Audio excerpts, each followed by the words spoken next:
Good morning, Rabbi Sai. I had a little bit of a break, so we're going to discuss back in the sugya of business in halacha, all the shailas of businesses and how it's negaya to us. I want to discuss a very interesting shaila, a very negaya shaila in the business world. This is something very, very common, something which is asked. I received numerous emails about this shaila. Would you please discuss this inyan? What's the inyan? Very negaya. Your business clientele want to take you out to eat in a non-kosher restaurant.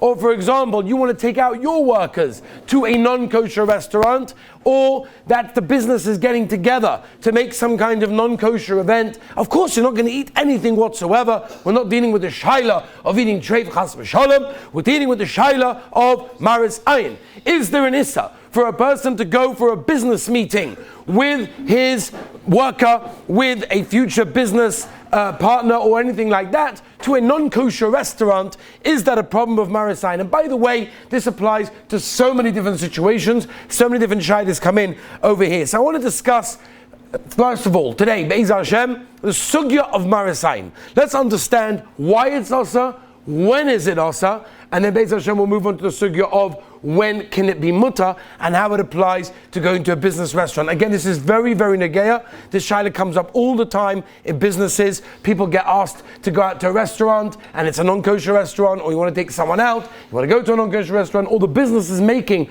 some kind of event in a non-kosher place. Is one permitted to walk inside such a non-kosher place, or is that a problem of maris ayin? So let's begin with the sugya of maris ayin over here.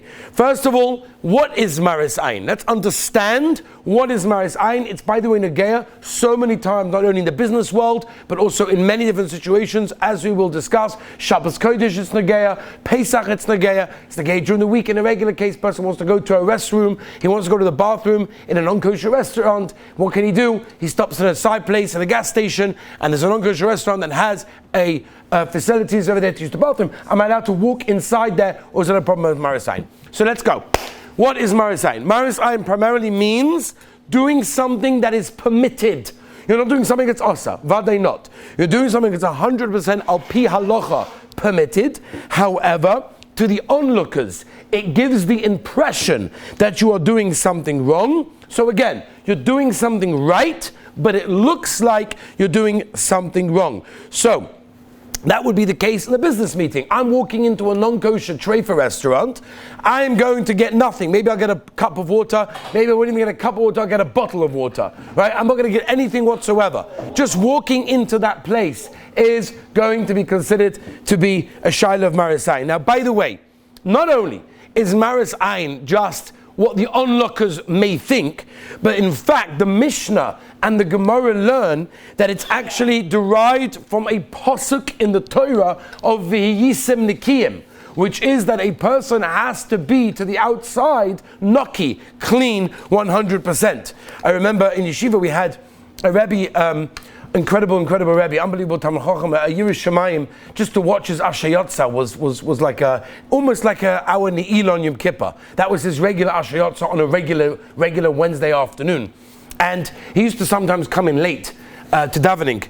Now, nobody ever thought that he slept in. That was never the shaila. But I still remember, when I was a boch in yeshiva, he got up and he clapped on the shtend at the end of davening, and he said, Rabbi, I just want to let the olam know that when I come late, it's not because I oversleep, it's not because I miss my alarm. He says he's looking after his elderly father, and his father was a huge godel, and his father wasn't well, he had Alzheimer's, and the kids, he was looking after him, he was the son looking after him, and sometimes it took a bit longer for him to figure out the situation, and Mamela, he came a bit late. He said, I know that, I just want to, V'yisem Nikiyim, everyone should know why I'm late. Now, no one, again, had a havamin in a million years that he overslept his alarm or anything like that, but there's the inyan of V'yisem Nikiyim, for a person to be naki, to be clean in front of others. So there are those that learn that maris ayin is derived from a pasuk of V'yisem Nikiyim. So the olam asks, right, this betzim is the Mishnah in Shkol and Perek Beis, the olam asks the kasha, what about Don Lekav Schus?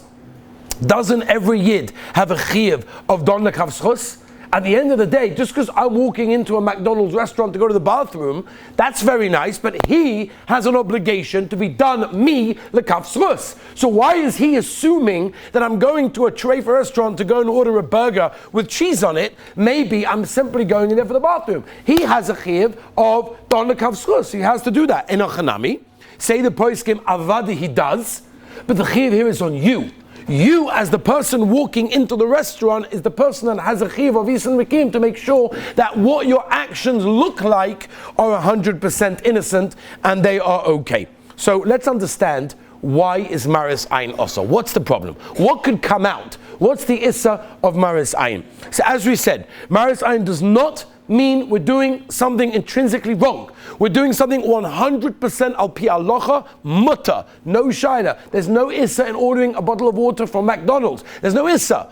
However, it looks to the onlookers like I am doing something wrong, and there are two specific problems. Okay, problem number one is of maris ayin. Chazal were worried that people would assume that you are doing an aveira. That's what Rashi says in Shabbos Samachdala Domid Beis, Ayin Shom, that the people who are looking at you are going to assume, he's going into McDonald's, he's obviously very hungry, and he's going to order, maybe he won't order a burger, maybe he'll order the chips, he'll order the French fries, which, by the way, for those that know, if you know, you know, that the chips over there in McDonald's are many of them are double fried. Double fried means that they were fried originally the first time in mamash shuman, in fat from treif gomor, and then they only half fry them.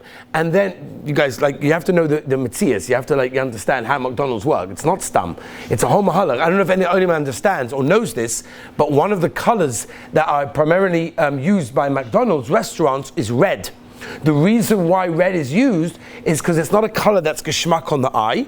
It can't cope with it for so long because it's a fast food place. And maybe they want you to be in because they want it to attract you, but then they don't want you to stay in there for too long, so they have the red color, which is, by the way, I don't know if the guys even know this, but the benches in McDonald's are actually not flat. They're actually slightly tilted. Very, very slightly. So it's not 100% comfortable to sit there because they don't want you to sit there for so long. Anyway, that's the lomdus. You have to know how it works. But Al Kaponim, when it comes over here, Chashash number one of maris ayin is you're worried that someone is going to assume that you're doing an aveira in that case, which means, according to that, as I paskin in Rashi, if you look in Yeridea in Siman Pei Zayin, the beginning of Siman Pei Zayin discusses the Inyan of maris ayin as well, that it would be asigmar beitza also afilu b'chadrei chadorim. That means that we're going to asa maris ayin not only in public, when I'm walking into a McDonald's restaurant to go to the bathroom, but hu hadin in my own home. If I've closed the tris and closed the curtains, closed the door, locked the door, nobody can come in, nobody can see in, that is still going to be an issa of maris ayin in that case, right? There was a ma'aseh, somebody told me, that was a Haredi Yid that had to go together with some of his business associates to a restaurant in Haifa, which was completely treif. He had no choice. He tried to get out of it, whatever it was. We'll talk about the halacha l'maaseh in a few minutes. But he tried to get out of it. He couldn't manage. They begged him to come. He came, find no problem. He went into this thing. He's looking like a real Haredi. He's got his, he's got black suit, and he's got his white shirt. He's got his tzitzis sticking out. He's got his yarmulke, and his mum is looking like a Haredi. And he goes there together with the business associates, and they approach the restaurant.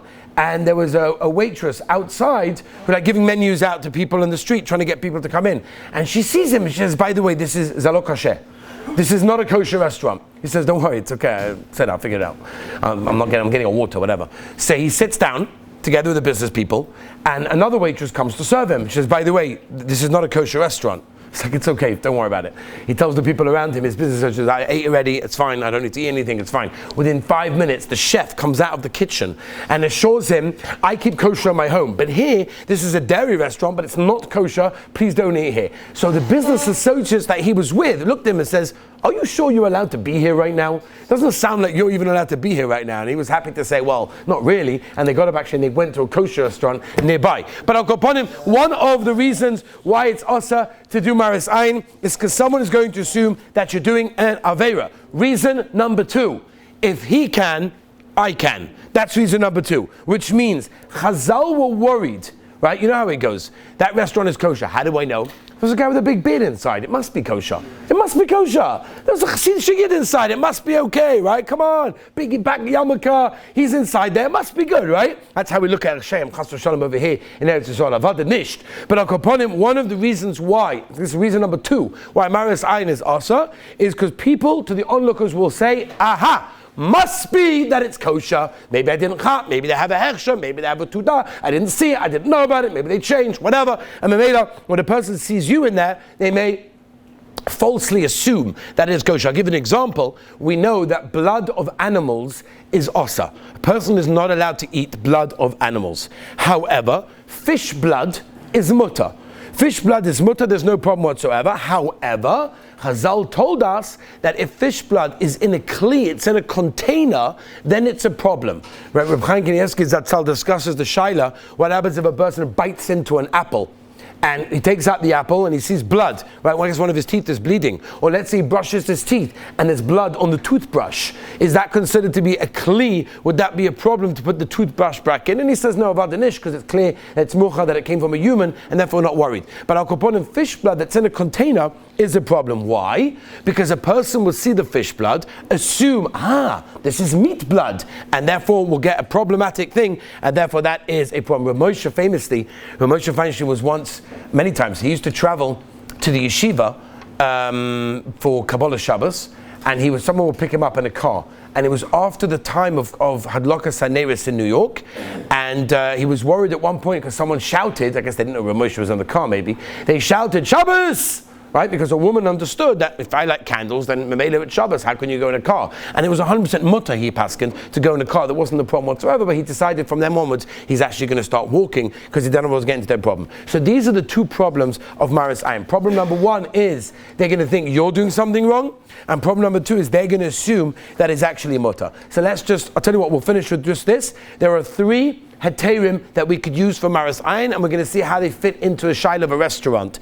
The Pri Chodesh wants the taina that the whole sugya of Maris Ayin does not extend to that which was prohibited by the Gemara. Whatever the Gemara says, that's what we keep. Says the Pri Chodesh, beyond that, you cannot be machadash your own chedushim, says the Pri Chodesh, and Mimela, that's why he writes, for example, they used to make in his days on Pesach, they used to make flour from lentils. And they used to bake with it for Pesach. Flour from lentil flour, it's called. Nowadays we use potato starch and all these sorts of things. And it looked almost like chometz. And the Pri Chodesh paskin, there's no problem. Why? Because the Gemara doesn't talk about that. You can't make your own chedushim with Maris Ayin. They only asked that which the Gemara said. Don't make your own chedushim. Which is why, by the way, nowadays, many would hold that there's no problem with baking on Pesach with matzah meal and even with potato starch, potato flour, all these things. Even though sometimes it can look like regular flour, there is no problem in that case. However, most Gedolei Achronim do not paskin this way, and they do not go with the Pri Chodesh, which would mean that the heta, that the issa of Maris Ayin only extends to that which the Gemara clearly said, does not apply in that case. We'll have to, Be'ez Hashem Rabbi Said, continue tomorrow to discuss heta number 2, heta number 3, and how does it apply to walking in a restaurant. Join us on Mitzvah Hashem tomorrow. Have a great day.